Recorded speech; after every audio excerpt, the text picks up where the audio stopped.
Когда этот маленький мальчик вошел на станцию, все пожарные остановились на месте. Но когда он побежал к одному мужчине в частности, все поняли, что происходит. Мальчик передал пожарному записку, и когда тот открыл ее, слезы начали накатываться на его глаза. Он не мог поверить, что мальчик вернулся. Но прежде чем мы начнем, нажмите на кнопку «Нравится» и не забудьте подписаться, если еще не сделали этого, и нажмите на колокольчик уведомлений, чтобы не пропустить новые истории. Александр был в замешательстве. Кто этот юный человек? Он не сразу узнал его. Прежде чем он успел что-то сказать или спросить, мальчик протянул Александру несколько смятый лист бумаги. Он улыбался с уха до уха, и Александр быстро открыл записку, чтобы увидеть, что на ней написано. Он не мог поверить своим глазам.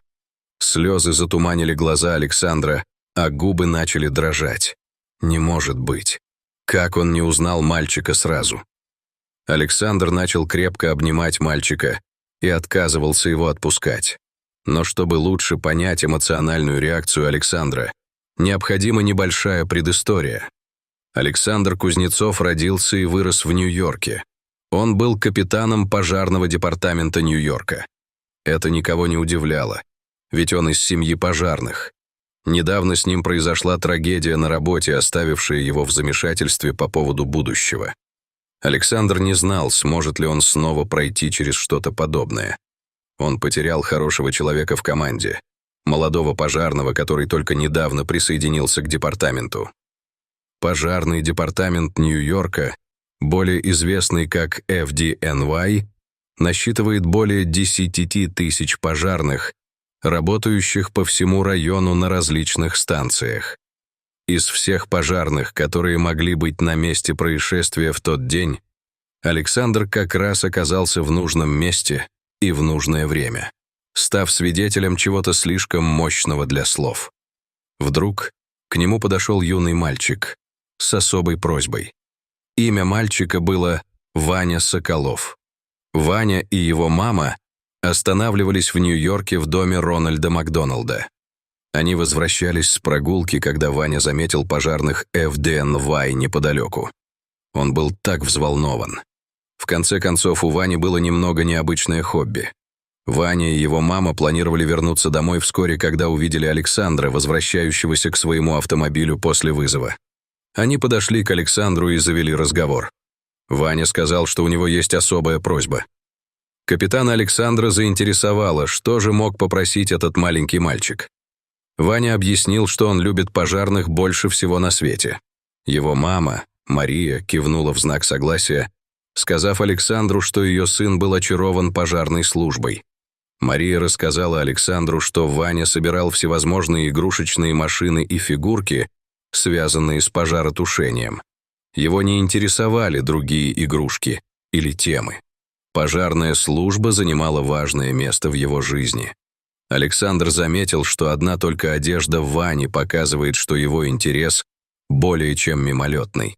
Он спросил Марию, почему Ваня развил такой сильный интерес в столь юном возрасте. Ответ поразил его.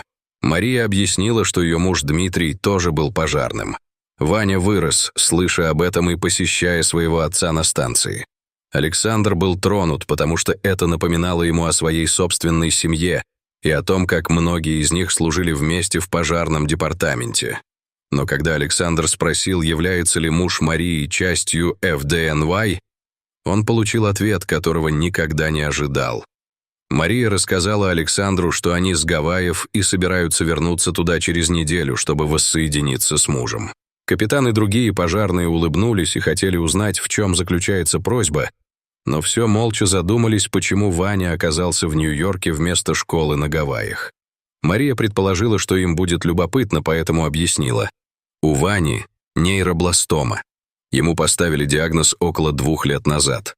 Она рассказала, что Ване поставили диагноз в возрасте 1 года и 7 месяцев. Они провели последние 19 месяцев на лечении в Нью-Йорке, и теперь пришло время возвращаться домой. Врачи могли лишь попытаться контролировать рак, поэтому Ваня приехал в Нью-Йорк для лечения. Капитан и его подчиненные хотели знать, почему Ваня уходит. Он выздоровел? Мария покачала головой. У Вани рак сейчас на 4-й стадии, и семье хотелось быть вместе. К сожалению, у Вани рак был не единственной проблемой, влияющей на его организм. Лекарства, которые он принимал, также тяжело давались ему. Врачи перепробовали все, что могли придумать. Он проходил химиотерапию 3 и перенес 2 операции, все в надежде удалить опухоль. К сожалению, ни одно из лечения не сработало.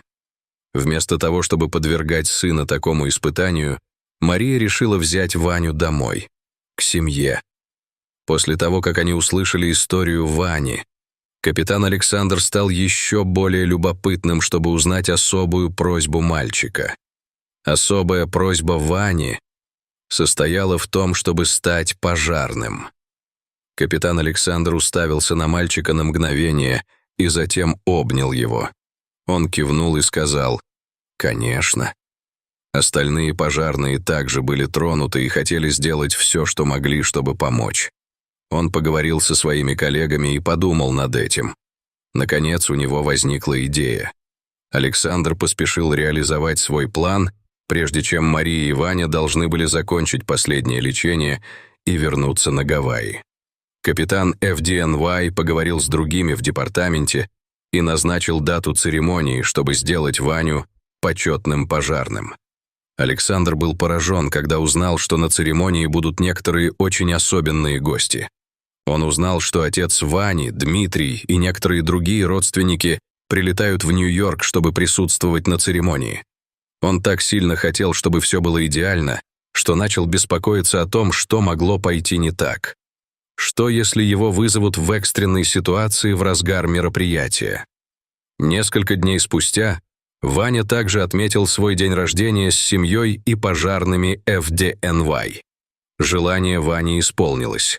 Семья решила, что пришло время сделать еще одно важное решение, которое будет тяжело сообщить родным. Семья Соколовых знала, какую тяжесть накладывает лечение на Ваню. Мы так старались сохранить его жизнь, а то, что должно было помочь, не позволило ему жить. Вместе Мария, Александр и Ваня сообщили своим близким, что они прекращают лечение Вани. Но это не все. После того, как семья приняла решение прекратить лечение рака Вани, они решили жить полной жизнью, пока могут. Они начали постить о своем путешествии и назвали это «вызовом Вани». Еще оставалось так много удивительных вещей, которые Ваня мог бы увидеть и попробовать. Ваня и его семья путешествовали по всему миру. Даже поехали на Уистлер, Британская Колумбия, чтобы научиться кататься на санях. С увеличением семьи и медицинскими счетами, о которых нужно было беспокоиться, Александр и Мария знали, что это будет вызов – позволить себе все эти поездки и мероприятия. Тем не менее, это стоило того лишь ради того, чтобы увидеть, как Ваня счастлив. Но на семью Вани ждала еще одна неожиданность. Вызов Вани быстро стал вирусным, и семья Соколовых была переполнена поддержкой со всего мира. Многие люди смотрели стрим и жертвовали на их дело, и были рады видеть, как Ваня радуется в свои последние моменты. Некоторые даже надеялись, что Ваня сможет победить болезнь. К сожалению, Ваня скончался менее чем через год в доме своей матери, когда они оба отдыхали в их доме на Гавайях. Он исполнил свою мечту стать почетным пожарным и успел провести время с семьей. Несмотря на то, что было больно прощаться, они также хотели отпраздновать жизнь Вани. Они не ожидали того, что произойдет дальше. Пожарные на Гавайях и в Нью-Йорке были невероятно опечалены утратой юного мальчика. Они послали свои благопожелания братьям и сестрам Вани и родителям. Некоторые из них хотели сделать даже больше, чтобы увековечить память Вани. Но что они могли сделать? Пожарные на Гавайях объединились и создали красивый мемориальный мурал для Вани. Дмитрий и Мария были поражены количеством поддержки, которую они получили после смерти Вани. Но это была не единственная инициатива. Второе, что сделали пожарные, это добавили имя Вани в их официальный реестр. Это обеспечивало, чтобы Ваня жил в памяти пожарной службы. Его отец, Дмитрий, находил большое утешение в том, что его имя будет рядом с именем сына в реестре. Дмитрий понимал, что лучше всего, что он может сделать, чтобы сохранить Ваню в своем сердце, Это продолжать работать пожарным, выполняя ту работу, которую его сын так любил. Хотя прошло несколько лет, Мария и Дмитрий продолжают повышать осведомленность о нейробластоме и выступают за менее жесткие методы лечения для таких маленьких детей, как Ваня. Я не знаю, чем буду заниматься в будущем, но надеюсь, что когда-нибудь эти жесткие методы не будут использованы на детях других родителей.